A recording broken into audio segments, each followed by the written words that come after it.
आज बहुत दिनों बाद वो इंग्लिश की नोटबुक खोल ली थी तो वो गुजरे हुए लम्हे फिर से आंखों में उतर से आए थे। पूरी शरीर कांप सी गई थी, आंखों से अश्क टपक रहे थे।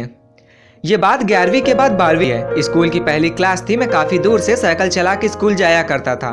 क्लास में एंटर करते ही मेरे फ्रेंड्स चिल्लाएं, अबे तेरी चैन खुली है। मैं क्या करता, झट से पैंट की तरफ देखा। फिर उन्होंने दोबारा से बोला, अबे यार तेरे बैग की चैन खुली है। पूरी क्लास ये बोलते ही हंसने लगी और कोई मुस्कुरा रहा था तो वो थी आयशा। मैंने जैसे ही उसकी तरफ देखा उसने मुस्कुराना बंद कर दिया। कुछ दिन ऐसे ही क्लास चलती रही।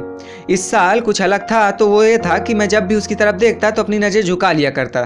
कभी मैं उसे देखता तो वो हल्का सा मुस्कुरा दिया करती थी और उसकी वो स्माइल ज़िंदगी के हर खुशी से ज़्यादा कीमती थी मेरे लिए। क्लास की छुट्टी के बाद घर जाते टाइम मैं उसे बिना देखे नहीं जाता था। वो तिराहे से अपने घर की तरफ मुड़ जाती और मैं अपने घर की तरफ। मेरी आदत थी हिंदी लिखने के बाद ऊपर में लाइन नहीं खींचता था। उस दिन हिंदी के टीचर से नोटबुक चेक करवाने पहुंचा। सर बोले, लाइन क्यों नहीं मारी बे? मैं बोला, सर लाइन मारना जरूरी होता है क्या? सर बोले, हाँ। क्लास इससे हंसने लगी और कोई सबसे ज्यादा हंस रहा था तो वो थी आयशा। उसको हंसता देखकर मुझे अलग ही खुशी मिलती थी। मैं उसको देखता रहता और वो किसी न किसी बहाने से उसको हंसाता रहता और उससे कभी कुछ कहने की हिम्मत नहीं हुआ करती थी।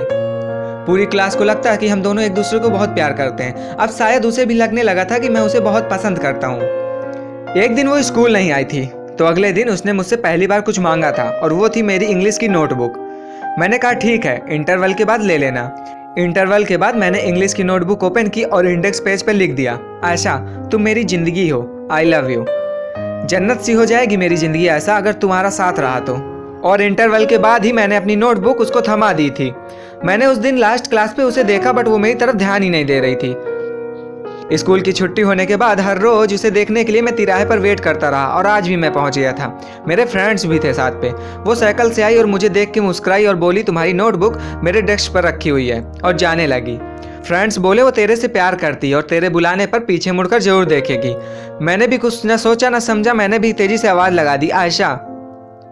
उसने मुझे पीछे मुड़कर देखना चाहा लेकिन पीछे मुड़ने से पहले ही उसकी साइकिल की हैंडल मुड़ गई थी। सामने से आ रही कार उसकी साइकिल से टकरा गई, उसको और उसकी साइकिल को रौंदती हुई चली गई और मैं चाह कर भी कुछ न कर सका। इतना वक्त भी नहीं बचा कि मैं उसे हॉस्पिटल ले जा सकूं। सांसें हमेशा के लिए उसकी थम सी गई थी और मैं वहां बैठा रोता रहा। काश मैं उस दिन उसको आवाज़ नहीं लगाता तो आज सच में वो मेरी ज़िंदगी का एक हिस्सा होती। हमारी आज की ये स्टोरी आपको कैसी लगी हमें कमेंट सेक्शन पर लिख के बताइएगा। स्टोरी पसंद आई हो तो वीडियो को लाइक कर देना। अगर आपके पास भी ऐसी कोई स्टोरी है तो हमें कमेंट सेक्शन पर कमेंट करिए। चैनल पर नया है तो चैनल को सब्सक्राइब कर लीजिएगा और नोटिफिकेशन बेल पर प्रेस कर दीजिएगा ताकि आने वाली वीडियो की नोटिफिकेशन आपको सबसे पहले मिल सके।